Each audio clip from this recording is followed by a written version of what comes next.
Les vraies voix Sud Radio.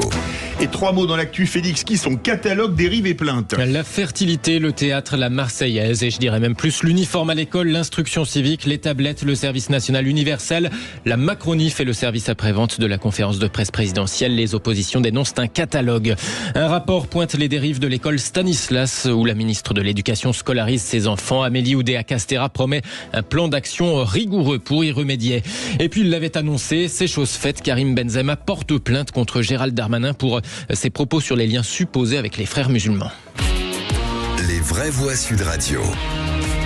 Il est en campagne pour le pays. Rachida Dati défend le président Macron aujourd'hui avec le zèle de la convertie, tout comme ses désormais collègues, les ministres en mode service après-vente. Forcément, dans les oppositions, on est moins convaincu, c'est un euphémisme. Ça rappelle un peu l'ORTF, franchement. Alors voilà, sur toutes les chaînes, on a le président de la République qui s'exprime et les propos qu'il porte sont des propos assez ringards. Il a un arrière-fond purement réactionnaire. On le voit avec sa ministre de l'Éducation qui met ses enfants dans un établissement privé catholique intégriste.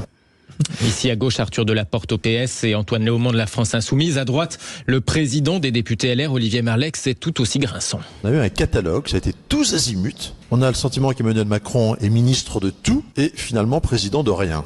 Fabien Roussel a déjà cité Dalida, mais on attendait le général de Gaulle, on a eu des paroles. On a eu un président de la République qui nous expliquait qu'il allait mettre de l'ordre dans nos familles en retirant les tablettes et les téléphones portables des enfants. Bon courage, il peut venir à la maison d'ailleurs. Il veut se mêler de ce qu'il appelle notre fertilité. Donc là, on rentre dans un degré d'intimité supplémentaire. Il rentre dans nos lits maintenant. C'est assez original.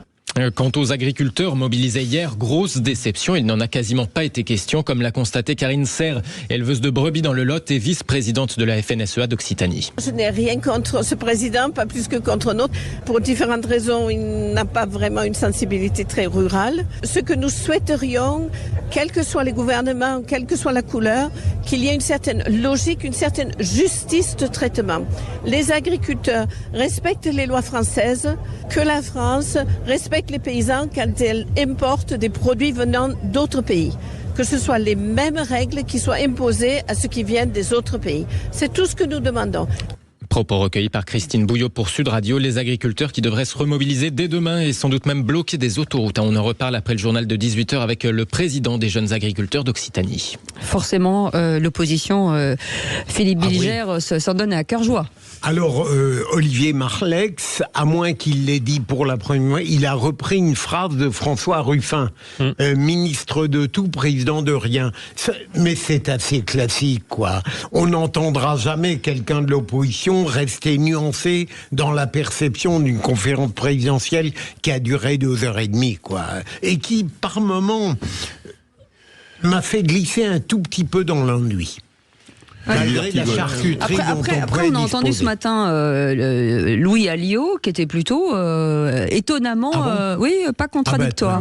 Mais il y a des choses, il y a des réactions pavloviennes, bien sûr, que l'opposition, dès le lendemain, critique l'intervention présidentielle. C'est le jeu Comme politique. disait François Mitterrand, l'opposition, ça s'oppose. Ça s'oppose, mais on peut le faire plus ou moins habilement et à juste propos. Par exemple, l'infertilité est un vrai sujet.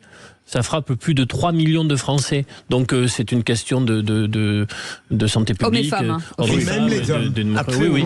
Donc il y a un sujet que le président le pointe sur la question de la vitalité démographique de notre pays. C'était normal. C'est normal. Mais ce qui a manqué en fait dans cette intervention, qui a été survendu en amont par les conseillers de l'Élysée, qui nous avaient annoncé un festival d'annonces, c'est que à la fin, et on le voit dans les résultats de la médiamétrie, de ceux qui ont écouté, moins de 8 millions. C'est assez médiocre. Absolument. Madi Saidi.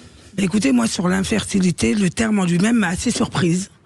Parce que pour moi, il n'y avait pas forcément de lien de cause à effet. Alors c'est vrai qu'on a un problème sur la natalité, mais est-ce que c'est réellement lié à l'infertilité qui est un problème qui existe? Est-ce que c'est lié aussi à un nouveau mode de vie? Ou à la casse de la politique familiale? C'est l'un des facteurs. Il y a de plus en plus de femmes qui aujourd'hui soit ne veulent pas d'enfants. Il y a un nouveau mode de vie. Il y a aussi toutes les questions liées au climat. Il y a de plus en plus de jeunes filles qui ont 20 ans qui vous disent moi je veux pas d'enfants. Voilà. Donc c'est vrai que j'étais assez surprise qu'ils l'emploient comme ça. Alors il y a certainement un lien de cause à effet. Mais 3 millions, c'est beaucoup quand même. Mais sur son intervention, il a pointé tous ces sujets-là concernant... Oui.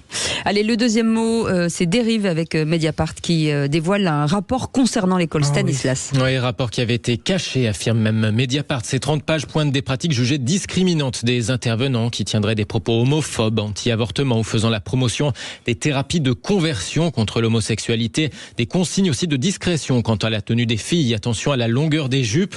Réaction d'Amélie Oudéa-Castéra qui scolarise ses enfants dans l'établissement privé. La ministre de l'Éducation et des Sports promet un plan d'action rigoureux.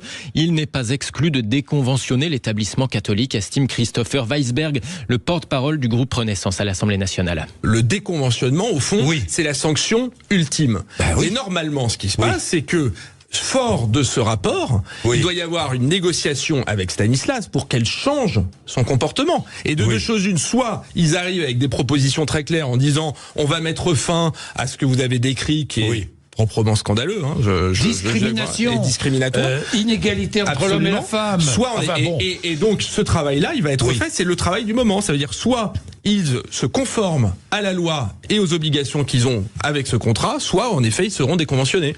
Christopher Weisberg, porte-parole du groupe Renaissance de l'Assemblée nationale, avec Jean-Jacques Bourdin ce matin sur Sud Radio. Troisième mot, Karim Benzema a déposé plainte pour diffamation contre le ministre de l'Intérieur. Oui, Gérald Darmanin avait affirmé que l'ex-star du Real Madrid entretenait des liens avec l'organisation des frères musulmans. Je m'intéresse particulièrement, M. Benzema est en lien, on le sait tous, notoire avec les frères musulmans. On le sait tous, avait-il même dit, des liens que l'ancien attaquant des Bleus conteste vigoureusement. Il devait donc déposer plainte. Il l'avait annoncé, c'est confirmé, c'est désormais chose faite. Ce sera donc à la justice de trancher sur ce point. Un petit mot peut-être du procureur là-dessus, non ? On attend la fin. Non, mais je croyais qu'il le ferait pas. Et puis on a attendu, il l'a fait. Bon, j'espère qu'il maniera, il ne manipulera pas la justice comme il sait manier le ballon.